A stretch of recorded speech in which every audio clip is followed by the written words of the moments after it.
अस्सलाम वालेकुम and welcome to the sitting committee. मैं हसन इफ्तिखार, मेरे साथ मौजूद हैं अली वारसी और वकार सभी राना साहब। वालेकुम सलाम, कैसे हो? सर कैसे हैं आप? खैर से। हाँ जी, पहला टॉपिक हमारे पास आज का ये है कि रजब भट्ट साहब एक यूट्यूबर हैं, वो पहले भी खबरों में रहते हैं। पता अब ये अली भी ये भी डिस्कस किया जा सकता है because there is a lot of, इसके ऊपर भी यूट्यूब काफी व्लॉगिंग हुई है कि वो भट्ट हैं या नहीं है, जाली भट्ट हैं असल भट्ट हैं। एक्चुअली वकील साहब भी रजब अली एक सिंगर भी होते थे, कीनिया के एक बॉलर भी होते थे। अभी हमारे से पहले मैच का डिस्कस करके आए ना, वकील साहब ने उनका आईडी कार्ड निकलवा लिया था, उस पर भट्टी लिखा हुआ था और वो फिर बाद में अपेरेंटली इन्होंने चेंज करवा कर दोबारा भट्ट करा लिया। हाँ, तो वो वकील साहब भी यूट्यूबर है ना, यूट्यूबर वकील साहब है, हाँ यूट्यूबर बस यूट्यूबर में। अच्छा, एक ये खबर है हमारे पास रजब भट्ट साहब की, वो बरतानिया में उनके साथ कुछ हैंड हो गया है बड़ा को काफ़ी किस्म का, उनके बारे में वो खबर है बड़ी मज़े की। और दूसरी खबर हमारे पास है, फिर वो आज मंगल है, फिर मंगल हमारा वो होता है ना, मंगल भारी होता है यहाँ पे। मंगल के दिन एक जगह पता नहीं क्या लगे, गोश्त आज फिर नहीं मिला, सब्जी खानी पड़ी। नहीं, सदका देने जा रहे थे। सदका निकलता है रियासत का हर मंगल को वहाँ पे। आपने सदका नहीं ना दिया, आपकी लाइट गायब हो गई है। मेरी लाइट भी अडियाला चली गई है सर, हर बंदा अडियाला गया हुआ है। अडियाला की भी लाइट चली गई। अडियाला के करीब एक चौक पर गया हुआ है हर बंदा। हाँ, अडियाला से थोड़ा सा दूसरा टॉपिक है ना। हाँ, वो दूसरा टॉपिक है ये हमारा कि अडियाला के बाहर इस वक्त धरना चल रहा है। अडियाला के बाहर नहीं, अडियाला से कुछ दूर, कुछ फासले पर जहाँ वो कंटेनर लगा के उनको रोक। हजारों लाखों लोग हैं इस टाइम, हजारों लाखों। जी इन्हीं ठंड से। मैंने खुद ट्विटर पे पढ़ा 78,000 मोटरसाइकिल तो मैंने खुद गिनी है, वो वाला बयान है। मैंने अपनी आंखों से ट्विटर पे पढ़ा, लिखा हुआ था उन्होंने। 78,000 जो रास्ते में कि नानछोले खिलौने रुक गए थे, वहां तक तो पहुंचे नहीं जा। अच्छा, वीडियो लगाई हुई है, वीडियो लगाई हुई है 10 लाख लोग। वीडियो में नजर आ रहे हैं कुछ 30-35 लोग, लिखने वाले ने हजारों ही लिखा है, वो जिद पे है। हाँ नहीं, हजारों से कम बात है। आखिरी टॉपिक है हमारे पास, वो एक यार वो क्या लिखे, 30-35 लोग जमा हो गए धरने में। मैंने कहा लाखों लिख लो, ये वही वाली बात, जहाँ हजारों लिखे हैं। नहीं, लेकिन वो फिर अच्छा नहीं लगता। 35 को लाख कहते तो अच्छा नहीं लगता। आप ये कह रहे हैं झूठ बोलो तो खुल के बोलो, वो क्या झूठ बोलो तो उस पर हजारों लिखते अच्छा लगता है। नहीं। तीसरा टॉपिक है हमारे पास, ये वही वाली बात है जो पतरस बुखारी को बंदे ने कहा था ना, फिर आप बताएं क्या लटकाएं। तो ये वो तीसरा टॉपिक हमारे एबटाबाद के अंदर एक नाखुशगवार वाकया पेश आया था। वो खातून डॉक्टर थी, उनका कत्ल हो गया, उसके पीछे नई नई कहानियां निकल रही हैं, उसको डिस्कस करेंगे। रजब भट्ट साहब पे चले जाते हैं। इनिशियल इन्फॉर्मेशन ये है कि उनको जहाज पे बिठा दिया गया, उन्होंने कहा बाय बाय बरतानिया। और मुर्तज़ा अली शाह साहब की जो रिपोर्टिंग है उसके मुताबिक बड़ी इंटरेस्टिंग बात है वो ये है कि उन पर जो छापा पड़ा था वो एंटी टेररिज्म का पड़ा था, या कि वहाँ की जो भी एंटी टेररिज्म की पुलिस है उसने किया था, और उनको किसी ने कहा था कि ये दहशतगर्दी में मुलविस लोग हैं, यहाँ पे रहते हैं। ठीक है, वेरी स्मार्ट। तो इसका मतलब है कि किसी जिसने भी गेम डाली है उनके साथ, रजब भट्ट साहब के साथ, उनके किसी दुश्मन ने डाली होगी, ऐसे यूट्यूबर दुश्मन जो होते मुझे ये समझ नहीं लगी कि मुर्तज़ा अली शाह को ये क्यों नहीं पता कि MI6 होती है, M16 नहीं है। हाँ, M16 तो वो है ना, ये मुझे बड़ा प्रॉब्लम इसमें लगा है इस सारी कहानी में। वो पढ़ के देख रहे होंगे, वो पढ़ के देख रहे होंगे ना कहीं से। अच्छा, अब वो मामला ये है कि MI6 बेसिकली आप अगर टेरर फंडिंग भी है, मनी लॉन्ड्रिंग भी है, इस तरह की जो चीज़ें हैं ना, अब वो सारी आ गई हैं इंटेलिजेंस के प्रीव्यू में ना, वो अब कोई चीज़ बाहर नहीं है। तो अब आपको पता है कि ये लोग करते हैं गिफ्टिंग, टिकटॉक का वो सारा मामला होता है, तो वो किसी ने उस पर शिकायत की थी, उन्होंने इन्वेस्टिगेट किया, apparently as per Murtaza Ali Shah उनको कुछ नहीं मिला, और वो फिर होम ऑफिस को चली गई बात। तो वो जिस तरह नवाज शरीफ को नहीं निकालना था, तो उन्होंने कहा ओ तू पोत को यानी सैलरी लेनी थी, हाउ डेयर यू कि आपने नहीं ली, चलो तुम ना हेल्प। तो उन्होंने फिर कहा अच्छा तुझे हमने वीज़ा दिया, लेकिन तूने तो हमें नहीं बताया कि तुझको CCD के केस चल रहा है, तो तू वापस जा। So apparently I mean it is safe to say कि निकालना था उसको, वो ढूंढ लिया कुछ और उसको निकाल दिया वहाँ से, इंग्लैंड से। अब वो अशफाक अली जो है, मियाँ अशफाक, वो कहते हैं कि जी नहीं, वो उसको निकाला तो नहीं है, वो तो अपनी मर्जी से आ रहा है। वो नहीं होता, वो लड़ाई हो जाए तो वो कहता है मैं जा रहा हूँ, अच्छा आराम से, डोंट टच मी। मैं फिर नहीं समझा। तो वो जो होता है ना, आप किसी की प्रेमिसेस में होटल में जाएं, वो चलेंगे, आप बदतमीजी करोगे, चलो निकलो यहाँ से, आपको नहीं हम इजाज़त दे सकते। वो कहता मैं अपनी मर्जी से जा रहा हूँ और तुमने नहीं मुझे निकाला। तो अब वो हो गया, अब धमाल फिल्म में कहते नहीं आई क्विट, वो मारते उसको ठीक ठाक। तो अब इन पर जो केसेस चलेंगे, वो NCCIA का भी केस है, उनको भी ये मतलूब है, और CCD का मुझे नहीं पता कि क्या मामला है, बट लेट्स सी कि अब उसमें क्या होता है। बात ये है कि जिस तरह का घटिया किस्म का कंटेंट है इनका, इवेंचुअली मुझे तो लगता है ये भी यही डकी वही वाली कहानी निकलनी है कि ये महीने 2 महीने बाद वो लोग ना मुझे ट्विटर पे टैग कर करके कह रहे हैं कि आपने कहा था कि डक्की भाई जब निकलेगा तो वो व्लॉग्स बनाएगा और वो इस तरह की चीजें करेगा। ये भी नया किबला हो रहा है। और मैं खुद ढूंढने की कोशिश कर रहा हूँ कि मैंने वो कहाँ पर कहा था। नहीं वो कहा था आपने, मैंने कहा था जिस दिन मिस्टर पतलू वाला शो था ना, हाँ उस दिन की बात है, उस दिन वो मैंने कहा था। बट थिंग इज कि वो अब आप देखिएगा रजब भट्ट का भी, रजब भट्ट के पास कंटेंट भी होगा और सारा कुछ होगा। नहीं आपने कहा था बेचारे भूल गए होंगे, टेंशन बहुत है ना। तो अब आप बताएं कि ये जो मामला है वो हसन साहब आप जरा बताएं। नहीं लेकिन मैंने तो ये सुना है कि उनका जो MI6 ने जो रौला निकाला है वो ये है कि पाकिस्तान में उनके ऊपर जो केसेस थे और वो केसेस उन्होंने बताए हुए नहीं थे वहां पर अपनी वीजा एप्लीकेशन के टाइम पर। उनका काम था कि वो ये सारी बात जो है वो इन्फॉर्मेशन अली MI6 ने नहीं निकाला। सो MI6 ने उनको इन्वेस्टिगेट किया for terrorism and money laundering. उनको कुछ नहीं मिला, उन्होंने केस रेफर कर दिया होम डिपार्टमेंट को। होम डिपार्टमेंट ने उनकी वीजा एप्लीकेशन को निकाला, यानी फ्लैग हो गया ना। हाँ फ्लैग हो गया बेसिकली, यानी कि तुम ऐसी कौन सी कॉल करोगे 1122 पे या 15 पे जिससे वो फौरन पहुंचे। हाँ ठीक है जी, बंदे को दिल का दौरा पै गया जी, वो आगे वो यार इसको तो टांगों में दर्द हो रहा था तो वरना आपने आना नहीं था। तो ये मुझे ऐसा लग रहा है कुछ, क्योंकि इन्होंने पहले फ्लैग करवाया, MI ने चेक किया, उन्होंने कहा यार कोई मसला नहीं है, इन्होंने भेज दो, उत्थे भेज दो MI6 वालों ने। जिसने फ्लैग कराया ना उसको पता था कि इसने ये जो बिल्कुल अच्छा झूठ जो बोला हुआ था वो पकड़ा गया और पकड़े जाने के बाद उन्होंने कहा जी आपके तो कवायफ मुकम्मल नहीं है, यानी आपने जो जो चीजें देनी थी वो इस लिहाजा आपका वीजा कैंसिल। अच्छा बाय द वे वीजा नहीं कैंसिल हुआ होगा इसका, बाय द वे बैन भी लगा होगा। नहीं इसमें एक और भी इंपॉर्टेंट बात है, वो ये है कि जब आप बरतानिया जाते हैं और जाकर कहते हैं जी मेरे ऊपर पाकिस्तान में केसेस हैं, तो आपका असाइलम का केस जो है वो करना आसान होता है। तो ये ना बताना, क्योंकि वहां जाके ये रिवील करना, क्योंकि वरना फिर यहाँ से वीजा एप्लीकेशन रिजेक्ट हो जाएगी। उसको यहाँ से वीजा एप्लीकेशन को उस स्लाइड पे देखा। दूसरी एक और चीज भी आप देखें कि 4 दिन पहले what's the difference Ali? Difference ये है कि अगर यहाँ से आपके ऊपर केसेस हों तो आपकी एप्लीकेशन यहाँ पर ज्यादा स्क्रूटनाइज होगी बिकॉज़ ऑफ फ्लाइट रिस्क है। नहीं but if you don't declare कि मेरे पे केसेस हैं और वहां जाके आप कहो कि हाँ मेरे पे केसेस हैं और मुझे जान को खतरा है, मुझे पॉलिटिकल असाइलम तो ये रूल है ना, लॉ है ना कि आपने रिवील करना है कि मेरे ऊपर केसेस हैं पाकिस्तान में। तो फिर वहां पर आपकी असाइलम की एप्लीकेशन है वो डिस्टर्ब होगी, यानी वो नहीं हो सकता ना। बात आपकी वीजा एप्लीकेशन ही गलत साइन हुई है ना, फिर आपने जो एप्लीकेशन सबमिट की है वो गलत है, क्योंकि आपने ये नहीं बताया। हमारे इन हाउस इंग्लैंड का जो वीजा एप्लीकेशन है, यूके वीजा एक्सपर्ट, सारे वीजे आप लगवा सकते हैं हसन इफ्तिखार से। यूके का जो वीजा है ना वो बहुत लंबा, कई लंबो 16-15। ये बहुत चीप आदमी है, मतलब ये 35-40 हज़ार रुपए में आपका केस। यार ये किस तरह की उनकी सर्विसेज कहो भाई चीप है, ही डजंट चार्ज मच। यार बहुत सारे लोगों को नहीं पता होता कि इसका क्या मतलब है। चीप अब आपने बता दिया। दुम्बा कढ़ाई खिलाई है हमें हसन ने, और उनको दुम्बा पसंद भी नहीं है जबकि।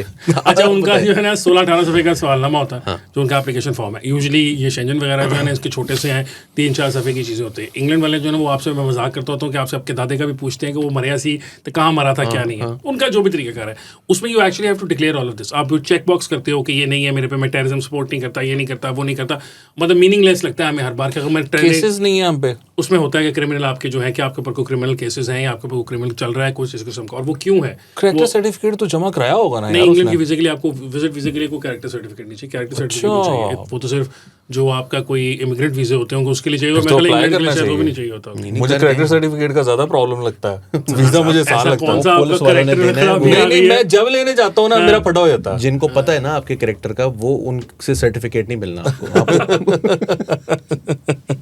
अच्छा तो वहाँ पे ना वो आपको डिक्लेयर करना पड़ता है। जब होता क्या है कि वो जो इन्फॉर्मेशन आप प्रोवाइड करते हैं आपका वीज़ा उसी की बुनियाद पे लगता है।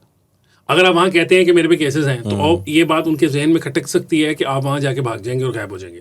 तो वो जब आपको उन्होंने वीज़ा देना है वो उसके अंदर इस बात को मद्देनजर रखते हुए आपको वीज़ा देने या ना देने का फैसला करते हैं। एक दूसरा ये कि मज़े की बात ये कि उन तमाम एप्लीकेशंस के अंदर एंड में लिखा होता है कि अगर इसमें से कोई फॉल्स चीज़ पकड़ी गई, फॉल्सिफाई कोई डिक्लेरेशन है, हाँ डिक्लेरेशन आप साइन करते हैं उसको। ये कैसी पॉलिसी है? अगर वो इतने कंसर्न है then they should ask for a police certificate. They don't want you to lie on that ना, he is caught lying on that. It's not even the criminal nature of that lie. अगर इसने कोई और लाई, अब वहाँ पे आपसे वो एक्नॉलेजमेंट कराते हैं कि ये मैंने जो सब कुछ कहा है ये 100% सच है, अगर ये सच नहीं होगा तो आप मेरे खिलाफ जो भी होगा और मेरा वीजा इसके अंदर कैंसिल एक कर चीज सकते ये हैं। भी शामिल होती है जिसमें वो कहते हैं कि आपके ऊपर पाकिस्तान के अंदर कोई क्रिमिनल इन्वेस्टिगेशन तो जारी वो नहीं है, पूछते हैं ongoing आपसे नहीं सवाल ना। है, आप उसके ऊपर येस और नो का चेक करेंगे। हाँ, आपने चेक बॉक्स किया हुआ है। बट हसन मेरा ये ख्याल है कि मुझे तो लगता है 90% लोग झूठ बोलते होंगे और वो अब वीज़ा मिल जाता होगा, वहाँ जाते होंगे, वहाँ रह रहे हैं। मेरा नहीं ख्याल कि तो इसको मिल गया ना वीजा? नहीं मैं इस पे उसने झूठ बोला, उसको वीजा मिल गया। what I'm saying is कि उन्होंने बहुत नहीं check कम किया। लोग होंगे जिनको बाद में होम ऑफिस तो मैंने रीइन्वेस्टिगेट कहा करता ना है। कि किसी ने उसकी शिकायत लगाई, आपने ये वो पकड़ा देखा हुआ है, ऐसे किया, किसी ने प्रोफेसर- उसकी बकायदा शिकायत जैसे लगाई, ये टेररिज्म कर मनी रहे हैं। हाइस्ट में जैसे बिल्कुल प्रोफेसर कहते हैं शिकायत ना, हाँ, लगाई, किसी फ्लैग यूट्यूबर ने किया, लगाई, क्या उससे किया? सड़ने वाले ने शरीके जो शरीका होता है। वो हाँ। मीम है ना मनी हाइस्ट की, this is where Berlin comes in, कौन किसको कहता है वो कम्स इन, तो वो बात ये है कि this is where Mohsin Naqvi comes in. बात यह है कि उन्होंने कुछ दिनों पहले, आपको पता होगा कि उन्होंने 2-4 लोगों के नाम भी दिए थे जिसमें शहजाद अकबर थे, वो बेसिकली उनका पॉलिटिकल इशू है, वो तो वापस नहीं आने। वी नेवर नो, No, अभी मुझे नहीं पता, very ठीक है? very difficult, वो तो बरतानिया कभी बंदे लेकिन जहाँ तक वापस शहजाद अकबर की बात है, अली इसमें इंटरेस्टिंग एक बात ऐड कर लो, उनके साथ नदीम नानी वाला भी था, जी, वो British उसको भी citizen इन्वेस्टिगेट किया गया था, उसके पास ब्रिटिश पासपोर्ट है, सो उसको कुछ नहीं कहा गया। उसको नहीं कहा गया, इनको भी लेकिन इसके कुछ पास नहीं, तो नहीं है मतलब ना। बेसिकली इनको भी पकड़ा नहीं उन्होंने किसी नहीं, केस में। शहजाद अकबर के पास भी हॉलैंड का या पता नहीं जर्मनी का है ना इन्वेस्टिगेट किया है। पता नहीं, हो सकता है क्योंकि उनकी हाँ, उनके पास उनको है। उनके ससुर से, वो आपको याद नहीं है जब उनको ऐसे उनके PM ससुर वो से, बने मैं थे। बता रहा हूँ, उनको उनके ससुर से मलोरका में जायदाद मिली हुई, ये मुझे पता है। एक फ्लैट है पार्टी वो टाउन जब ऑफ ऐसे मलोरका PM में, बने थे तो उस टाइम पे पे उन्होंने रिवील किया था कि उनकी जो एक फॉरेन, उनके पास डुअल नेशनैलिटी है उनकी ना, तो ये तो बात कंफर्म है जब इमरान खान साहब के सकता है, जमाने में बिल्कुल आपको याद हो सकता है, होगा। बिल्कुल हो सकता है। सो द थिंग इज कि मगर वो ना भी तो हो नहीं तो- आएंगे, ना भी लेकिन हो तो रजब उनको भट्ट नहीं फंस गया। वो इसलिए फंसा क्योंकि उसका वीजा फॉल्सिफाइड बुनियाद पे था, फॉल्सिफाइड, यानी कहीं पर कोई गलती थी, कोई गलती थी। और क्योंकि आप आजकल एक्सट्रेडिशन के हवाले से यूके के साथ पाकिस्तान ने कुछ मामलात भी हाँ, तय किए। उन्होंने उनको आपको extradite पता किया ही है, नहीं। आपको पता है कि आजकल अली उन्होंने उनको मोहसिन extradite नकवी तो साहब नहीं भी किया। यूके में। हाँ, वो वहीं पे हैं, वो कल वीडियो भी चल रही थी, वो बेचारे कहीं रोके गए थे दरवाजे पे। बिल्कुल, बिल्कुल, वो- नहीं, लेकिन उनको यूके ने बेसिकली यूके ने उनका जब वीजा कैंसिल कर दिया ना, तो उन्होंने उनको पाकिस्तान नहीं एक्सट्रेडिट किया कि आप पाकिस्तान में वांटेड है, पाकिस्तान हम आपको भेज रहे हैं। हाँ। उन्होंने नहीं, उनको मैं कहा कि आप हसन- बरतानिया छोड़ दें क्योंकि बरतानिया आपके पास छोड़ अब दें। वीजा नहीं है। He वो has कहाँ जाते removed- हैं? he's अब been वो जाके removed from UK. from बरतानिया, he would मैं- probably go now to Dubai and spend the time there जब तक उनके पास वहाँ वीजा। वो कह रहा है कि वो आ गया है पाकिस्तान। हो सकता है वो पाकिस्तान आ गए, मियां उनके अली वकील ने- मियां अली इशफाक ने कहा है कि उनको इस्लामाबाद हाई कोर्ट से उन्होंने ले दी है वो हो सकता है उन्होंने उनको राहदारी बेल लेके जमानत। दे दी, उन्होंने फैसला कर लिया कि मैं आखिरकार पाकिस्तान चला ही जाता हूँ। यूके से आप वहां से निकाले जाएंगे, अब आप दुबई जाएंगे। दुबई में आपको पता है कि आजकल पाकिस्तानीज जो हैं वो बड़ी तेजी से वहां से बंदे को निकलवा लेते हैं। वो या तो पाकिस्तान आ जाता है या फिर वहीं वो गिरफ्तार कहीं करा और देते निकल हैं, जाता या है, वहीं गिरफ्तार या करा वहां पर देते भी हैं। गिरफ्तार हो जाता है। आपने भी देखा जो थोड़े दिनों पहले तो बहुत बड़ा केस है, वो तीफी भट्ट का है, जो दुबई से उनको ये बताया गया, यकायक उनको बुलाया गया और उसके बाद वो पाकिस्तान एक्स्ट्राडाइट होने के लिए तैयार हो गए थे। सो द थिंग इज के ज़्यादा आसान है। और एक चीज़ उन्होंने शायद ये भी देखी होगी कि उसका 10 मिलियन का व्यूज़ आए हैं। 10 अब तो मेरा ख्याल ज़्यादा हो नहीं गए, नहीं, 10 मैंने तो तो परसों थे। 11 देखे हैं, 11 10 तो कल थे, तो वो भी 11 अपनी साढ़े कहानी 12 सुनाना 11-12 हो गए होंगे। वो भी सो अपनी द थिंग कहानी इज के सुनाएंगे रजब आगे। भट्ट कहेगा कि यार ये वाला रूट लो। मैं भी जाता हूँ। अच्छा, उसमें होम ऑफिस वाली आप जो बात करें तो उसमें एक और बात भी है कि आप जब विजिट वीज़े पे जाते हैं तो आप एक सर्टेन ड्यूरेशन आपको गिवन होता है कि एक साल में आप 180 दिन वहाँ गुजार सकते हैं। उसमें भी एक गो में आप 90 दिन का कुछ आयदा है, ठीक है। लेकिन जब होता ही है कि आप वहाँ पे 2-2 महीने गुजारना शुरू करते हैं एक दफ़ा एंट्री के ऊपर, तो जो होम ऑफिस होता है उसके कान वैसे ही खड़े हो जाते हैं। और आपको कई दफ़ा ऐसा भी हो सकता है कि आपको वहाँ पर री एंट्री पे वो पूछ सकते हैं कि यार ये विजिट वीज़ा आपको इसलिए दिया था कि आप इस विजिट वीज़े की बुनियाद पर बरतानिया में रहना शुरू करते हैं, ठीक है। वो एक हद तक उसको एक्सेप्ट जरूर करते हैं, लेकिन जब ये, और रजब भट्ट साहब माशाल्लाह काफ़ी देर से ही बरतानिया में रह रहे हैं, तो अगर वो विजिट वीज़े पे हैं तो लामहला वो गए होंगे कहीं बाहर, एक दफ़ा उन्होंने एग्जिट किया होगा, उसको दोबारा एंटर किया होगा वो डे जो होते हैं कंसेक्यूटिव तोड़ने के लिए, बट उससे रेडार पे खड़े हो जाते बाकी यार हैं। Just to be fair to him, बात ये है कि उसके ऊपर ब्लास्फेमी वगैरह के केसेस भी यहाँ पर जो है वो लोगों ने रजिस्टर करवाए हैं। मैं कह रहा हूँ कि इस वजह से उसके साथ थोड़ा सा सिंपथाइज भी करने की जरूरत है कि आखिर बंदे के ऊपर ब्लास्फेमी का जैसा पर्चा पाकिस्तान के अंदर हो जाए, यू नेवर नो कि क्या होगा कल को। So if I just hope कि ही रिमेन सेफ। ओके, भी रिमेन, हम ये आपने कुछ कहना? नहीं। कुछ कहने कहते ये रिमेन सेव कर लें, तो वो जो अगला वाले बंदे हैं जो वहाँ पे अडियाला में बैठे हुए हैं और उनके बाहर जो रोज लोग आए होते हैं उनकी उनके safety खिलाफ तो आप क्या खुद है? रोज ब्लास्फेमी कर रहे हैं ना। हम ब्लास्फेमी तो नहीं कर रहे हैं। आपको पता है रोज कल कमेंट्स में लोगों ने लिखा हुआ था कि तुम तीनों टाउट हो, और मैं सोच रहा था कि सिर्फ पहले उनको लगा सिर्फ बकास है, फिर उन्हें लगा कि मैं भी हूँ, फिर तीसरे में नंबर पर आप बोले, उसने कहा उन्होंने है- सारे टाउट बैठे हैं। एक ने ये भी लिखा हुआ है कि आप ये फेशियल फुशियल करा के इनको बिठा दिए यहाँ पे। हाँ, हालांकि बातें वही करते हैं। मैं लाइट तो और नीचे कागज रखते हैं हम, ये तो जाके हमारा राणा फेशियल। साहब का कमाल है, फेशियल जो हमारा लग रहा है, हम तो साबुन से, मैं नहीं, उसने लिटरली लिखा हुआ है। साबुन से मुंह धोता हूँ। उसने लिखा हुआ है कि मैं रगड़ पहले के क्योंकि जैसे- सबसे पहले राणा साहब बोले थे ना, तो उसने लिखा हुआ था, उसने कहा सबसे पहले मैं समझा था कि सिर्फ ये टाउट है, उसके बाद दूसरा बोला है वो भी टाउट था, फिर तीसरा बोला है तुम तीनों टाउट हो, मुझे पता चला। But I like that. उसने ये टाउटी तो लोग कह ही रहे हैं, तो उसने बड़ा कहा, उसने कहा ये फुल फेशियल करा के मेरी सिर्फ ये एक दरखास्त है कि सानू पैसे भी दे दो, कादे टाउट है यहाँ सी। हाँ यार, जिसकी टाउटगिरी का इल्जाम लग रहा है, जनाब इदारा जो भी है, कोई भी राब्ता करें यार, तो पैसे से दें, लिफाफा आता कोई नहीं, कोई लिफाफा दें। अच्छा खैर, लिफाफा दें हमें या ना दें, आज मंगल था जी नाज़रीन, डियाला के बाद फिर वही मेला लगा हुआ है, फिर वो नहीं उनको जाने की इजाज़त मिली। हुआ ये कि पिछली दफ़ा एक गैर सगाली जो होता है, गैर सगाली, उसके तहत उनको दिया गया कि एक बहन जाके मिला है, फैमिली की चले वो कल। अच्छा वैसे एक बात है कि आज उनका फिजिकल मुआयना भी हुआ है खान साहब का। हाँ, डॉक्टर्स गए थे 3-5 लेकिन डॉक्टर्स वो राजा साहब ने कहा है कि हम सरकारी डॉक्टर्स की और हॉस्पिटल्स की रिपोर्ट्स को नहीं मानते। हाँ, और उसके अंदर पता नहीं है वो किस बात में किस हद तक सच्चाई है कि नहीं। राना सनाउल्लाह साहब ने भी कोई फ्लोट किया है प्रपोजल कि कोई 2 नाम आप देते हैं, 2 हम दे देते हैं, हम 5 जाके मिलाते हैं, देखाते हैं कि खान साहब को क्या फैसिलिटीज मिली हुई है, क्या नहीं मिली वो हुई। आपका अभी एक सरकारी अस्पताल के साथ एक्सपीरियंस हुआ, वो तो जरा बताएं कैसा था। हाँ, सरकारी अस्पताल के साथ मेरा एक्सपीरियंस अच्छा ठीक था।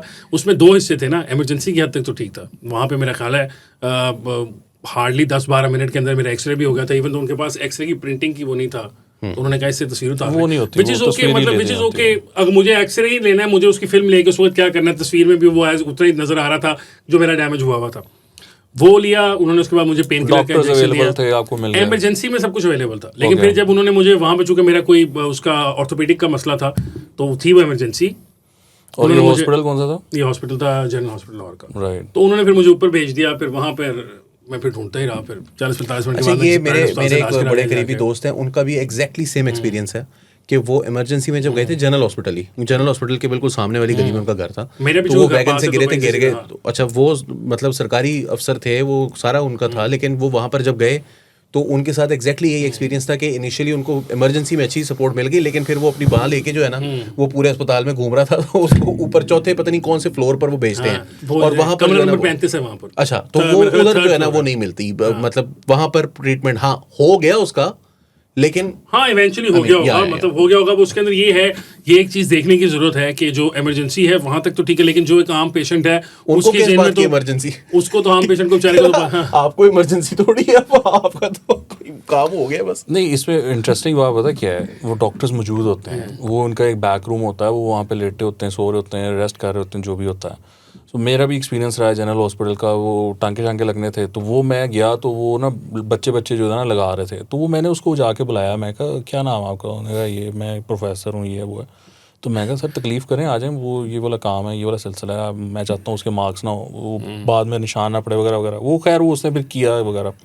इसी तरीके से PIC किया एक दफ़ा, तो वो मेरा दोस्त अपनी वालदा को लेकर गया, दोपहर का गया, रात को 9 बजे मैंने पूछा कि आ गए कैसा रहा? उसने कहा नहीं अभी तो इधर ही है, डॉक्टर ने नहीं चेक किया।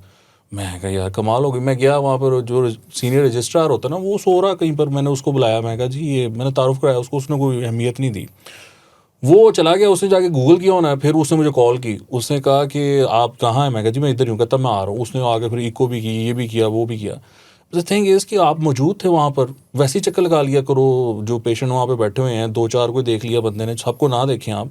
तो यू नो थिंग इज़ कि गवर्नमेंट का तो यही काम है ना। नहीं बिल्कुल, गवर्नमेंट डॉक्टर खवा सकती है, आपको रिसोर्सेज का PIC जाएँ, LEDs लगी हुई हैं, इको मशीन पड़ी हुई है, वार्ड में, इमरजेंसी वार्ड में पड़ी हुई है, करो इस्तेमाल यार, किस लिए रखी हुई है? ऐसे ही है। सो वो कर देते हैं, लेकिन उस पर काम नहीं होता। एनीवे जी, वो हाँ, तो मेरा भी क्योंकि PIC का बड़ा रिसेंट एक्सपीरियंस है, तो उसमें मेरे सामने जो चीज़ एक पिक्चर सामने आई ना, वो ये थी कि काम वाम हो जाता है, ऐसी बात नहीं है, लेकिन जो डॉक्टर्स हैं उनकी जो एडमिनिस्ट्रेटिव ड्यूटीज़ हैं वो उन पे प्रेशर डालती है, वो बहुत ज़्यादा है। बिल्कुल है। और उसकी वजह से होता ही है कि वो एक वक्त 3-4 चीज़ों को जगल कर रहे होते हैं कि वो भी इमरजेंसी में जाएगा, उसके बाद उसका कोई दफ्तर आ जाएगा, वो कहेगा जी मुझे ये करवा दें, साथ उसने कुछ पेशेंट्स को देखना है, तो वो, और आपको पता है एक मसला ज़रूर है कि वो 6-7 घंटे की जो ड्यूटी है ना, उसमें से आते वो टोटल को 4-1 घंटे के लिए है, सरकारी काम है। हाँ, दिस इज़ द प्रॉब्लम। अच्छा खैर, वो सरकारी डॉक्टर गए हैं खान साहब को देखने, उन्होंने कहा ठीक है सब कुछ, तो लेकिन वो उनको जो फैमिली है वो कह रही है कि हमारी मुलाकातें करवाएं।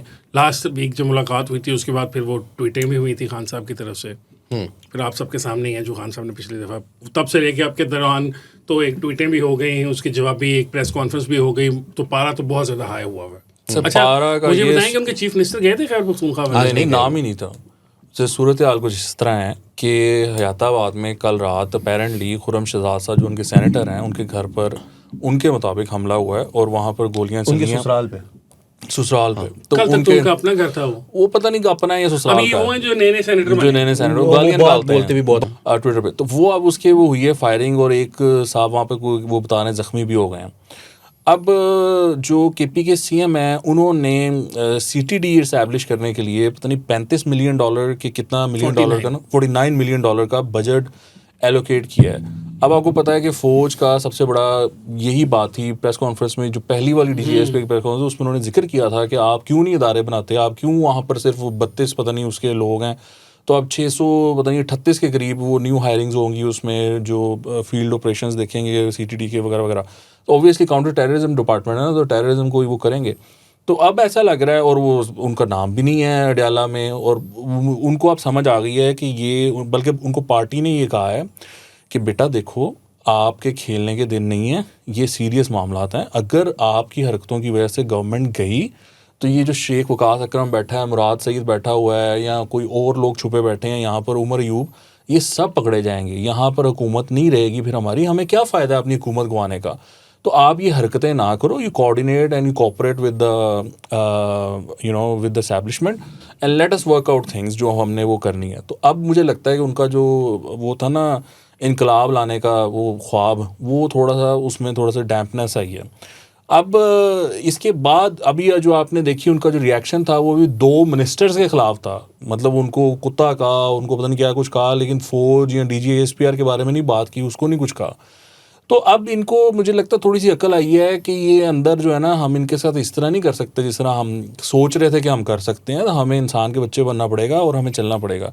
बाकी मेन बात वही है जो मैंने आपको कल अर्ज की थी कि ये इनकी आपस की लड़ाई है, और इस लड़ाई में अब जो रिज़ल्ट निकलेगा वो बैठ के हम देख लेंगे। इससे ज़्यादा हम क्या उस पर बात कर सकते हैं। अली फिर बात वो राना साहब कह रहे हैं हम तो कोई बात नहीं कर सकते, लेकिन बहनें और उनके जो बाकी लोग हैं वो 100, 50, 150, 200 जितने भी हैं वो हर मंगल पे वहाँ जाके बैठ जाते हैं। फिर सोशल मीडिया के लिए कंटेंट भी क्रिएट होता है, बहनें बात भी करती हैं, फिर वो खाना भी अगर खा लें तो आप जैसे लोग कहते हैं कि उनका धरने का प्लान है, खा लिया इन्होंने, धरने का प्लान है। हाँ मैं ये पूछने का था। अब ये तो ये है ना कि यहाँ से क्या टेम्परेचर और बढ़ाया जाएगा, क्या होगा, यलगार होगी एक और? अच्छा जी, मेरे पास जो इतला है उसके मुताबिक जो सुबह बात हुई थी ना, वो ये थी कि जी आपने ये चेक करना है कि सुहेल आफरीदी आता है कि नहीं आता।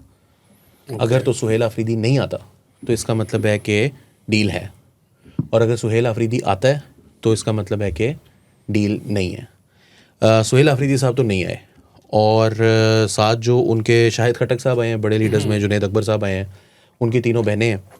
तो इसमें हुआ ये कि पहले ये कह रहे थे कि ये जब वापस जा रहे होंगे तो इनको जो है ना वो फ़लाँ जगह पर जो है ना वो पुलिस ने नाका लगा के और इनको मारना है, लेकिन उन्होंने कुछ नहीं किया। फिर उसके बाद 1 किलोमीटर तकरीबन जो है वो आधे से 1 किलोमीटर के दरमियान जो है वो रास्ता है, वो वहाँ तक चलती भी गई हैं, और फिर उसके बाद उन्होंने 1 किलोमीटर दूर जाके और वहाँ पर वो बैठे हैं।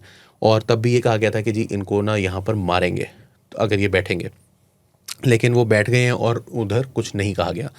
तो पीटीआई के अंदर से जो आवाज़ है वो ये है कि शायद ये 10:30-11 बजे रात को, जिस वक्त हमारा प्रोग्राम जो है वो चल रहा होगा, तो उस वक्त तक ये उठ जाएंगे और रात रुकने का इनका इरादा नहीं है। मगर साथ साथ ये भी बात फैक्ट है कि इनके बारे में ना इस वक्त कोई 100% गारंटी से कुछ नहीं कह सकता, क्योंकि एक तो ये झूठ बोलते हैं। मतलब झूठ से मुराद ये कि आप एक कमिटमेंट देते हो और उससे फिर पीछे हट जाते हो। वो 2014 के धरने से आपको याद है, उन्होंने चौधरी निसार साहब पिटते रहे थे बाद में बढ़ाओ। तो एक तो ये चीज़ है कि उसके बारे में कोई कमिटमेंट नहीं है। तो इन्होंने ये सोचा हुआ है कि जी हम 11:30 बजे तक देखेंगे, ना उठे तो फिर डंडा जो है वो बोला होगा, लितर बोला होगा। और उसमें इस वक्त की जो इतलात हैं, ये मेरी तकरीबन आधा घंटा पहले मैंने कंफर्म किया था, तो उसके मुताबिक 1000 के करीब वहाँ पर लोग मौजूद हैं, और जो कि अच्छी तादाद है, because obviously it's a good number.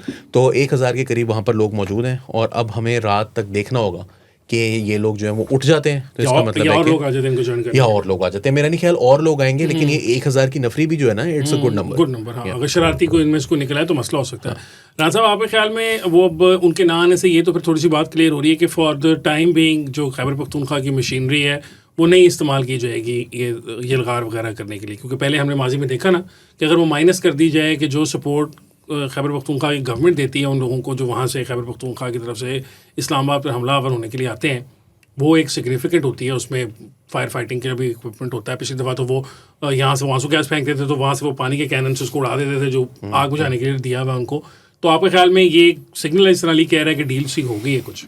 Sir वो सिलसिला कुछ यूँ है कि ये जहाँ पर बात पहुँच गई है ना, यहाँ से एक मेजर डीएस्केलेशन की ज़रूरत है पीटीआई की तरफ से। मैं मशवरा नहीं दे रहा, मैं एनालिसिस कर रहा हूँ। वो उसकी ज़रूरत थी। ये एक मतलब एक बातचीत जा रही थी कि अब क्या करना है। जब ये डीजीएसपी की प्रेस कॉन्फ्रेंस हुई है तो I can confirm you this कि पीटीआई की जो पार्लिमानी पार्टी है वो देवर इन अ स्टेट ऑफ शॉक कि ये क्या हो गया, अब क्या करेंगे, अब क्या होगा, इसको किस तरह मैनेज करना है। तो अब सिलसिला ये है कि जो लोग पीटीआई की पार्टी है वो तो पहले से ही इमरान की बात नहीं मानते। उन्होंने बहुत सारी बातों पे इमरान की बात नहीं मानी है। वो अब इमरान के हाथ में पार्टी नहीं है। अगर पार्टी होती तो महमूद चकजई और उसको वो थोड़ी बनाता, लामा नासिर अब्बास को थोड़ी बनाता अपोजिशन लीडर्स। तो वो पार्टी उस चीज़ के साथ नहीं खड़ी है। ये एक नए कुछ लोग आए थे, ये जो अपने चीफ मिनिस्टर साहब हैं, ये खटक साहब और मीना खान और ये और वो ना आईएसएफ के लोग आए थे। वो आप जब आते हो तो आप ऐसे ही होता है ना, जोश जज्बा होता है कि मैं ये कर दूंगा, मैं वो कर दूंगा, मैं ये हूँ, मैं वो हूँ। फिर वो ठंडा हो जाता है, ठंडा कर दिया जाता है जब आपको रियलिटीज़ का पता चलता है। दिस इज़ लाइफ, ये ज़िंदगी यही है। जवान होते हैं हम, क्या कुछ बातें करते हैं, फिर लाइफ हिट्स अस, तो वो फिर हम कहते हैं यार कोई गल नहीं, इंजी होता है। तो वो फिर वो ठंडे हो, मतलब वो बंदा हो जाता है। सो ये अब एक मेजर किस्म की डीएस्केलेशन हो रही है और होगी, with is no other way around. और वो डीएस्केलेशन होनी है पीटीआई की तरफ से, फौज की तरफ से बिल्कुल नहीं होनी। उन्होंने अपने जब एक प्लान वो तैयार करते हैं ना, जब वो एक सिचुएशन को असेस करते हैं, तो वो जब अपने प्लान को रखते हैं ना, तो वो उसी टाइम उसकी एक्टिवेशन का भी मामला उनको यूं करके होता है। वो यूं नहीं होता कि यार हुई बात, नहीं बात नहीं हुई, अच्छा करना, ऐसे नहीं होता। वो जब एक प्लान बना लेते हैं तो वो सिर्फ कागज़ पे नहीं होता, उसकी प्रैक्टिकल कुछ चीज़ें जो है ना वो शुरू हो जाती हैं। सो ये उनको पता है कि हमारी गवर्नमेंट गई। मैंने आपको कल अर्ज किया था, they are extremely serious about governor raj. वो किस तरह करते हैं, क्या करते हैं, वो मुनीफ फारूक कहते हैं कि जी वो आईनी तरमीम करेंगे उसमें। तो अब वो आप सोचें कि अगर ये मूड बना हुआ है, इसको इमेजिन करें कि गवर्नमेंट गई, आप एक दफ़ा मान लें कि जी गई गवर्नमेंट उनकी, गवर्नर आज लग गया, छोड़ें बात की बात, तो द पार्लिमानी पार्टी और द जो फेडरल जो बॉडी है वो नहीं चाहती कि जाए, और जो लोग वहाँ पे छुपे हुए हैं वो नहीं चाहते कि ये जाए। उनका क्या होगा, मुराद से ही छुपा रहेगा, फिर कैसे छुपा रहेगा। सो वो अब बहुत एक मेजर डीएस्केलेशन हो रही है और वो होनी पड़ेगी, और जब तक वो नहीं होगी तब तक चीज़ें बेहतर नहीं होंगी। और वो होगी, वो फिर दोबारा रीअसेस करेंगे सिचुएशन को, अच्छा ये ठीक हो गए हैं, अब इमरान का मसला है, फिर वो कहेंगे हम उसको देख लेंगे। तो ये इस तरह करके कुछ मामला को आगे चलना है, वरना है जी वो अल्ताफ़ हुसैन मॉडल। नहीं, अल्ताफ़ हुसैन मॉडल तो मेरा नहीं ख्याल काबिल कबूल होना चाहिए। नहीं, क्या ख्याल है यार? काबिल कबूल क्या हो रहा है हसन साहब? आप 26वीं 27वीं आईनी तरमीम से खुश थे, जो आप 28वीं तरमीम पे कह रहे हैं जी मेरे लिए काबिल कबूल नहीं होगी। तो मुझे याद है वो मेरा दोस्त हमसे कौन सा कोई पूछ रहा है?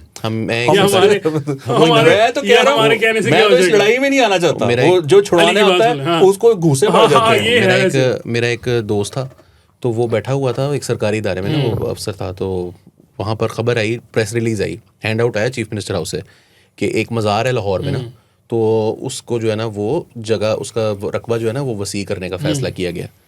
तो वो मुखालिफ ग्रुप से था उस मज़ार के, तो उसने कहा जी ये तो मैं नहीं होने दूंगा, ये तो मेरी लाश पे से गुजर के होगा। तो मैंने कहा वो गुजर जाएंगे, तेरी लाश पे से कौन सी 8 फरलांग की लाश है तेरी, मतलब कोई इतना बड़ा मसला नहीं है। तो हमारे से एक तो पहली बात है पूछ कोई नहीं रहा। आपने बात की वो सरकारी मशीनरी के इस्तेमाल की, मैं आपको एक और बात भी बता दूँ कि गंडापुर साहब जो फॉर्मर चीफ मिनिस्टर थे, वो बहुत बड़े फाइनेंसियर भी हैं पीटीआई के, बहुत थे, ठीक है। उन्होंने चीफ मिनिस्टर होते हुए पैसे रोक दिए थे, क्योंकि उन्होंने कहा था मेरे पास अब नहीं है, ठीक है। और बहुत सारे लोगों ने उसको फारिग किया, इसीलिए उसको, और बहुत सारे लोगों ने रोक दिया था, ठीक है।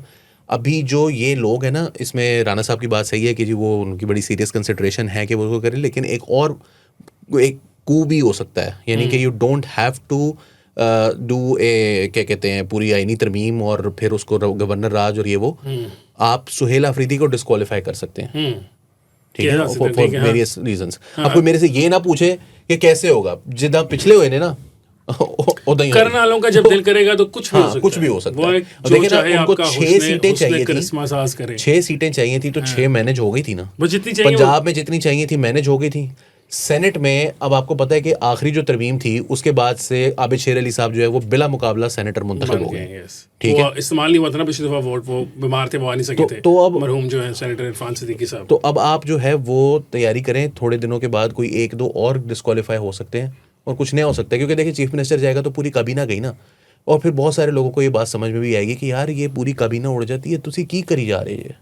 सबकी छुट्टी हो जाएगी, वो क्या है, एक डैमेज होगा, अगर बम फटेगा तो सब मारे जाएंगे, mutually assured. Which is why मेरा ख्याल है बहुत सारे लोगों को ना, जैसे वो मैं मैनचेस्टर यूनाइटेड के लिए कहता हूँ ना, जब ब्रूनो जाएगा तब पता चलेगा तुम्हें, तो मैं गंडापुर के बारे में कहता हूँ कि यार अब जो गया ना फिर पता चला आपको। गंडापुर जो है ना, he was such a, I would say a great politician. अब वो ब्रिज था ना, ब्रिज दोनों तरफ का काम भी करता था, यानी वो मशीनरी लेकर भी आता था और उनके साथ एस्टैब्लिशमेंट को खुश भी रखता था, दोनों तरफ के उसने गेम खेली और इजाजत लेता था कि मैं जाऊंगा और मुझे आप जाने दें। ना सिर्फ मशीनरी लेकर आता था, उसमें तेल भी मशीनरी डलवाता था, लेकर भी जाता वापस भी था, छुड़वा के भी लेके जाता था। और ये पॉलिटिशियन जो ये पॉपुलिज्म है ना, इसमें प्रॉब्लम ये है कि you start being led by people. आपका काम है लीड करना, और ये नेल्सन मंडेला के वर्ड्स हैं कि लीडर वो होता है जिसकी जुमले पे पार्टी की लाइन चेंज हो जाए। चलो जी, लीडर जो होता है उसकी पार्टी की लाइन चेंज हो जाए, प्रोग्राम मैंने खत्म करना है जल्दी करें वो आपने बस। हाँ, मैं बड़ा इंपॉर्टेंट आदमी हो गया हूँ। अच्छा नाज़रीन, जाने से पहले वो एबटाबाद वाला केस पे डिस्कस कर लेते हैं ना। उसके अंदर हुआ ये राना साहब के अयूब मेडिकल कॉलेज की एक डॉक्टर थी, उन्होंने अपनी कोई दोस्त थी, उनके पास कोई 67 तोले जेवर रखवाया था, अमानतन रखवाया था। उसमें एक और स्टोरी है कि अमानतन नहीं रखवाया था, वो देखे उन्होंने उनसे कोई पैसे लिए तो उनको जरूरत थी, उन्होंने कहा जब वापस चाहो कर दूंगी। पर हुआ ये कि वो गायब हो गई खातून। फिर उसके बाद कुछ सही तरीके से इन्वेस्टिगेशन भी नहीं की गई, और अपेरेंटली वो जो मियाँ बीवी थे, जो बाद में पता चला उनकी दोस्त और उनका जो मियाँ है, जो एक्चुअल कल्प्रिट्स है उनको मारने के अंदर, उनको भी पुलिस ने शायद पकड़ के सरसीसी की तफ्तीश की और छोड़ दिया। तो अब ये कहानी निकल रही है कि वो तो कोई बड़ी गेम थी उनकी, उन्होंने वो खातून जो थी उनको घेर घार के बेचारी को, और वो कहीं लेके जाके कहीं मार मूर दिया। उसके अंदर कुछ ड्रग्स का भी पहलू निकलता हुआ आ रहा है, ये सब कुछ भी निकल रहा है। आप बात कर रहे थे खैबर पख्तूनख्वा की, मैं तो मुझे एकदम ख्याल आ रहा था कि ये काम करने वाले ने खैबर पख्तूनख्वा हुकूमत के कि अपने जो सूबे के अंदर अमन व अमान है उसको ठीक ठाक करके रखे। इस किस्म के वाक़यात हो गए, वो तो सोशल मीडिया पे बात आई है, तो उनका जाके फिर दोबारा नए सिरे से गिरफ्तारियों का सिलसिला शुरू हुआ, वरना वो मियाँ बीवी तो निकल गए थे पैसे खा खो के। इससे वो बहुत ब्रूटल है, बिकॉज उनकी जो लाश जहाँ से मिली है वो इस तरह वो गड़ा खोद कर और वहाँ से उसकी लाश जो है ना बरामद की गई है। इट इज़ वेरी ब्रूटल जिस तरह ये वाक़या पेश आया है। ओबियसली जब सोसाइटी में इस तरह का काम होता है तो वो हर बंदा उसको देख के हैरान परेशान हो जाता है कि यार इस तरह भी हो रहा है। और फिर एक दोस्त, अभी फीमेल्स में इस तरह होना है, ये मैंने पहली दफ़ा सुना है कि यू नो इस तरह की ट्रांजैक्शन पे कर दो। मर्दों में होता रहता है, मर्द ये काम 2 नंबरियाँ करते रहते हैं, बट ये बड़ी एक इंटरेस्टिंग बात थी कि उसकी दोस्त के पास ये उसने रखवाया और फिर उसने ये उसके साथ किया। ये बड़ा ब्रूटल मामला है। और फिर देखें ये जो हमारे माशरे में ओवरऑल एक जो डिके है ना, क्योंकि हम ये मामला तो सुनते आ रहे हैं, आपको पता है सिंध में भी ये मामला हुआ, वो गटर में एक बच्चा गिर के उसकी वफात हो गई और फिर मेयर ने जाके माफ़ी भी मांगी। इसी तरीके से लाहौर में भी, सॉरी पंजाब में भी एक वाक़या पेश लोधरा में हुआ, वहाँ पर भी बच्चा गटर में गिर के उसका डीसी चेंज हो गया, तो वो वहाँ पर भी हो गई। देखें ये जो पब्लिक सर्विस है ना, this should be the priority. अवाम को आप सर्व करें हर हाल में जो भी आपके पास रिसोर्सेज हैं। अब यू नो ये जो केस की जो डिटेल्स हैं आ रही हैं, मैं I don't want to be too harsh on the police, but at the same time I want to be a bit harsh on the government, कि गवर्नमेंट को इंश्योर करना चाहिए। और ये पंजाब में भी यही हाल है, कोई ऐसी बात नहीं है कि बहुत अच्छा हाल है। पंजाब में भी तफ्तीशी जो अदारा है ना जी, उसके बहुत बुरे हाल हैं। ऑपरेशन वाले के फिर अच्छे हाल हैं, तो इन्वेस्टिगेशन के तो बहुत ही बेड़े गर्क हैं। हम एक जगह बैठे हुए थे, वहाँ पर एक फॉर्मर रिटायर्ड पुलिस ऑफिसर भी आए हुए थे, वो एक अभी पढ़ा भी रहे हैं एक जगह पर, पुलिस को ही पढ़ाते, कोर्सेज करवाते हैं। तो वो हम उनसे डिस्कस कर रहे थे कि ये जब एक दफ़ा लगती है तो उसके ऊपर कुछ मिलता है आपको ना, तफ्तीशी को नहीं मिलता। अब यहाँ पर वो उसको दे दिया केस, चलो जी जाओ जाके इन्वेस्टिगेट करो। So you know major reforms चाहिए पंजाब में भी और केपी में भी, जो इस तरह के वाक़यात एटलीस्ट उसको टाइम तो हो ना। होमिसाइड है ना जी, वो डिपार्टमेंट ही अलग होता है।